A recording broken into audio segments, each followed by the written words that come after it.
శ్రీమాత్రే నమః. సద్గురు జ్యోతిష్యాలయం జూలై నెల రాశి ఫలితాలు కొన్ని అనివార్య కారణాల వల్ల ఒక 10 రోజులు లేటుగా నేను మీ ముందుకు వస్తున్నాను. జూలై 10వ తారీఖు నుండి మొదలు పెడితే జూలై 30 వరకు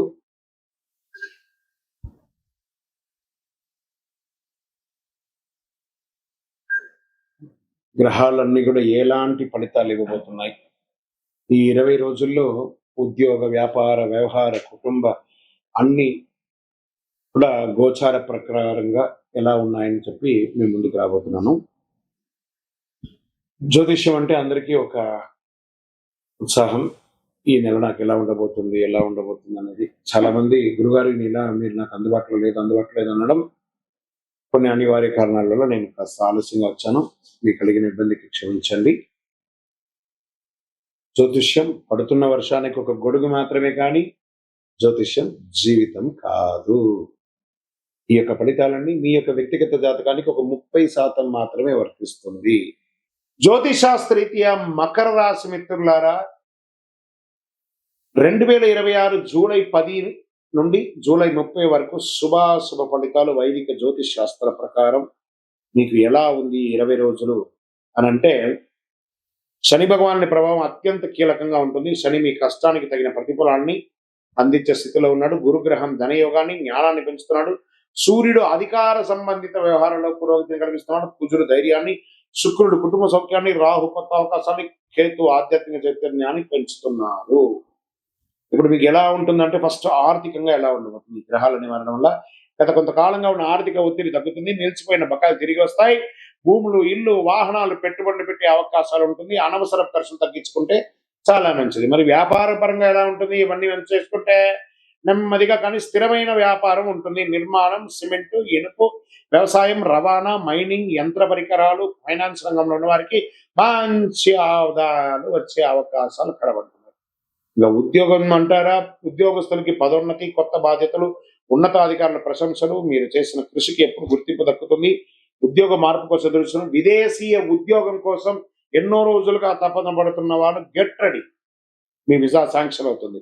ప్రభుత్వ రంగంలో టెండర్లు, లైసెన్స్, పెండింగ్ ఫైల్, అనుకూల పూర్తిలు, రాజకీయ రంగంలో ఉన్న వారికి ప్రజాదరణ, ఇవన్నీ చాలా చాలా చాలా చాలా గొప్పగా ఉంటుంది ప్రభుత్వ రంగంలో. ప్రైవేట్ రంగంలో IT, banking, engineering, multinational company, automobiles తయారీ రంగంలో ఉన్న వారికి మంచి అవకాశాలు, కొత్త ప్రాజెక్ట్ వచ్చే అవకాశాలు ఉన్నాయి. కుటుంబ సభ్యుల్లో శాంతి, సంతోషం పెరుగుతుంది. ఇంట్లో శుభకార్యాల యొక్క చర్చ మొదలవుతుంది. ఆశీర్వాదం పెద్దలది, ముఖ్యమైనటువంటి పూర్తి అవుతాయి. సంతానం కోసం సంబంధించిన శుభవార్త వినే ఒక అద్భుత సమయం. ప్రేమలో ఉన్నవారికి సంబంధం మరింత బలపడుతుంది. ఒకరి పట్ల ఒకరి నమ్మకాన్ని పెంచుకోండి. అనుకూల ఫలితాలు కనిపిస్తాయి. దాంపత్య జీవితంలో పరస్పర నమ్మకం పెరుగుతుంది. పని ఒత్తిడి కారణంగా కుటుంబానికి సమయం కేటాయించడం మర్చిపోకండి, కేటాయించండి. సినిమా రంగం వారికి ఫస్ట్, ఈ మకర రాశిలో ఉన్నటువంటి సినిమా రంగం వాళ్ళకి చాలా అలా కాపు కాచుకొని ఉంటారు. ఎప్పుడురా అవకాశం దొరుకుతుందా? ఇప్పుడు గెట్ రెడీ. మంచి మంచి చిన్న చిన్న సినిమాలను ఒప్పుకోండి, టీవీలో ఉన్న ఒప్పుకోండి. ఏదో రకంగా సమాజంలో కనబడుతుండండి. అప్పుడే మీకు ఇంపార్టెన్స్ పెరుగుతుంది. టెక్నికల్, ఎడిటింగ్, దర్శకత్వం, రచన రంగంలో ఉన్న వారికి మంచి అవకాశాలు ఉన్నాయి. ఆలస్యమైన ప్రాజెక్టులు పూర్తి అవుతాయి.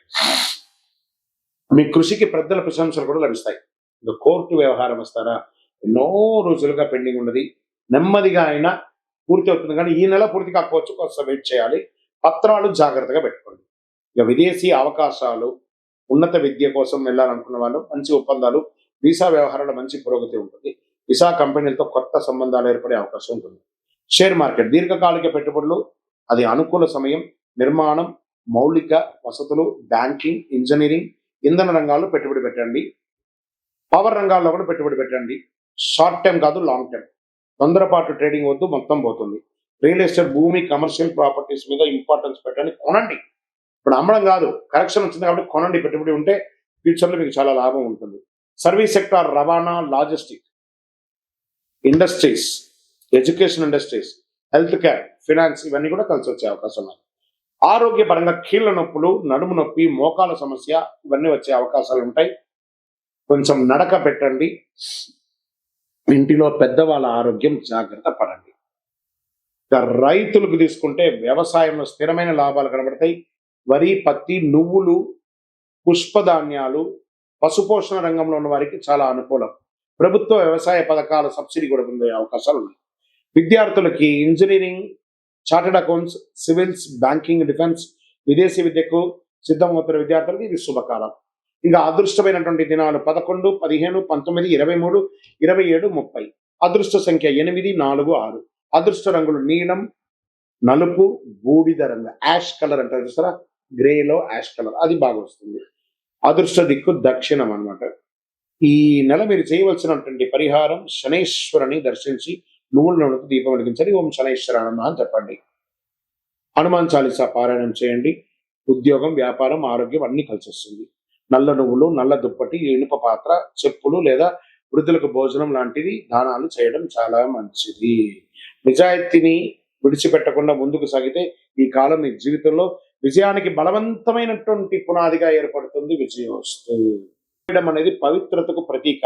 తరతరాలుగా వస్తున్న ఆచారం అయితే ముగ్గు వేయకపోతే తప్పనిసరిగా కష్టం వస్తుంది అని చెప్పడానికి ఏ విధమైనటువంటి శాస్త్ర కోణాలు లేదు. ముగ్గు వెయ్యండి, వేయకపోతే మీ ఇష్టం.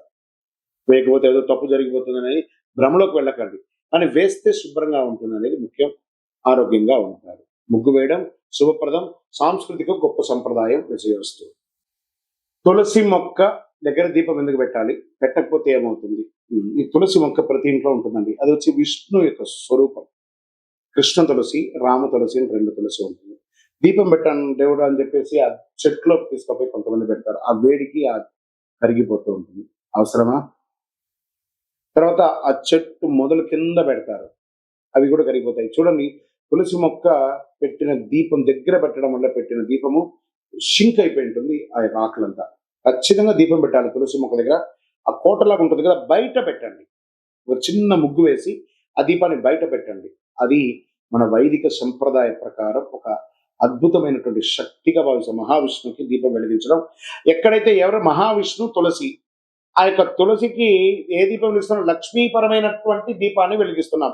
అంత అద్భుతమైనటువంటి పవర్ ఉంది. తులసిదేవి విష్ణుమూర్తికి అత్యంత ప్రీతిపాత్రమైనగా భావిస్తూ ఉంటారు. సాయంత్రం తులసి దగ్గర నెయ్యి లేదా నువ్వుల నూనెతో దీపం వెలిగిస్తే శుభం జరుగుతుంది. ఐశ్వర్యం, ప్రశాంతత పెరుగుతుంది. సంప్రదాయంలో ప్రతిరోజు సాయంత్రం కుటుంబ సభ్యులందరూ ఒక చోట వెలిగి ప్రార్థన చేసే అలవాటు ఉండేది.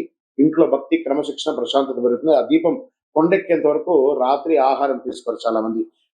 ఇది మంచి ఆచరణ. సాయంత్రం దీపం వెలిగించడం వల్ల ఇంటికి పరిసరంగా ఆహ్లాదకరమైనటువంటి వాతావరణం ఏర్పడుతుంది.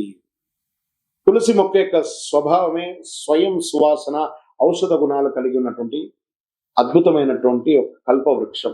ప్రతిరోజు సంరక్షించడం వల్ల ఇంటికి పచ్చదనం కూడా పెరుగుతుంది. ఎప్పుడు వెలిగించాలి? ఉదయం సూర్యోదయాత్పూర్వం వెలిగించవచ్చు, సాయం సంధ్యలో వెలిగించవచ్చు.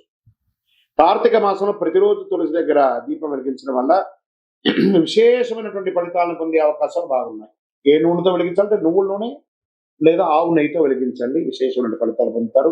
తులసి దగ్గర దీపం వెలిగించిన ఐశ్వర్యం లేదా కష్టాలు దొరకడం వంటి ఫలితాలు సంప్రదాయ విశ్వాసాలకి ఆధారపడి ఉంటుంది. తులసిలో వెలిగించడం కాదు, తులసి దగ్గర వెలిగించాలి. విజయస్తు. నిత్య దీపారాధన చేయడం వల్ల ఫలితం ఏంటి? దీపం జ్యోతి నమస్తుభ్యం చెప్పి మనం ప్రార్థన చేస్తుంటాం. దీపం వెలిగించడం వల్ల జ్యోతి వెలిగెను, మకర జ్యోతి వెలిగెను. దానివల్ల ఏం లాభం? అజ్ఞాన్ని పారదోలే జ్యోతి వెలుగుతుంది అనమాట. ప్రతిరోజు స్నానం చేసి మన ఇంట్లో దేవుడి దగ్గర దీపం వెలిగించడం, తులసి కోట దగ్గర దీపం వెలిగించడం ఒక సంప్రదాయం అండి. ఉదయ సాయంత్రంలో ఇలా వెలిగించడం వల్ల ప్రతిరోజు భక్తితో దీపారాధన చేసి ఇష్టదైవ అనుగ్రహం పొందుతారు. మనకు డైరెక్ట్ గా భగవంతుడికి మనము ఆహారం ఇవ్వాలి. అందుకే హోమాది కృత్యాలు చేస్తారు కదా. ఈ దీపం యొక్క కాంతితో ఆ నూనె కరిగి ఆకాశం వెలిగి మన ఇష్టదేవుడికి ఆహారంగా మారి మనకు అనుగ్రహంగా తిరిగి రావడమే దీపారాధన యొక్క ఫలితం. లక్ష్మీ కటాక్షం, ఇంట్లో శుభం, ఐశ్వర్యం, సిరి సంపదలు వెలుగుతుంది. దీపం వెలుగుతుంది చూసారా, అలా ఆ చుట్టుపక్కల చూడండి, ఒక బ్రైట్ గోల్డెన్ ఫ్రేమ్ తో వెలుగుతుంది ఆ దీపం. అవన్నీ కలర్ ఇమాజినేట్ చేసేదా, అదే అద్భుతం సృష్టి అని కూడా చెప్పచ్చు. మానసిక ప్రశాంతత పెరుగుతుంది. మనసు ప్రశాంతంగా ఏర్పడి చక్కగా కుటుంబంలో సామరస్యం పెరుగుతుంది. ఎవరో ఇంట్లో కోడలు, అత్త, మామ ఎవరైనా దీపం వెలిగించారని చెప్తుంటారు చూసారా, చాలా అద్భుతమైనటువంటిది ఉంటుంది. ప్రతికూలత అంతా కూడా తొలగిపోతుంది. నెగిటివ్ వైబ్స్ అంతా తొలగిపోతుంది. ఉదయ సంధ్య దీపాలు వెలిగించడం వల్ల ఆరోగ్యపరమైనటువంటి దినచర్యగా మారుతుంది. ఏ నూనెతో వేయొచ్చు అంటే ఆవు నెయ్యి, నువ్వుల నూనె, ఇతర సహజ నూనెలతో దీపారాధన చేయొచ్చు. అంత విశేషం. ఎల్లప్పుడూ వెలిగించాలా, అఖండం వెలిగించాలా, నిత్య దీపం వెలిగించిన వారి వారి శక్తిని బట్టి ఒకవేళ మీరు అఖండ దీపం వెలిగించి గాలికో దేనికో ఆరిపోతే అదేదో అపశకునంగా మార్చకండి. టెక్నికల్ గా ఆరిపోయింది అంతే. దాని గురించి దీపం వెలిగించడం మన బాధ్యత. ఆ ఉండడం ఉండకపోవడం అనేది గాలిలో ప్రకృతిలో ఉన్నటువంటి శక్తిని బట్టి. కాబట్టి సెంటిమెంట్ కి దీపాన్ని తీసుకొని వెళ్ళకండి. అది నిత్య ఉత్సవం, నిత్య పని. అది విజయవస్తు. ప్రతిరోజు కనకదార స్తోత్రం చదవాలా? దానివల్ల ఫలితం ఏమైనా ఉంటుందా? ఉంటుంది కదా.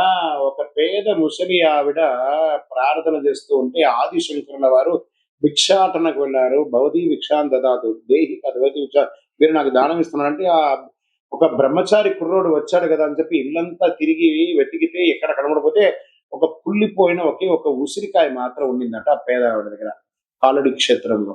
కాల్ అడి అంటే కాలు పెట్టినటువంటి స్థలంలో. అలాంటి క్షేత్రంలో ఆవిడ వచ్చి తీసుకొచ్చి, అయ్యా నా దగ్గర ఉన్నది ఇదే అని చెప్పి ఇవ్వగానే అంగం హరే పులగ భూషణ వాస అని చెప్పి కనకదార స్తోత్రాన్ని ఆదిశంకరులు ఈ ప్రపంచానికి అందించారు. అలా ఆ ఇంట్లో ఆ బంగారు వర్షం కురిసిందంట. ఆ ఉసిరికాయతో వర్షం.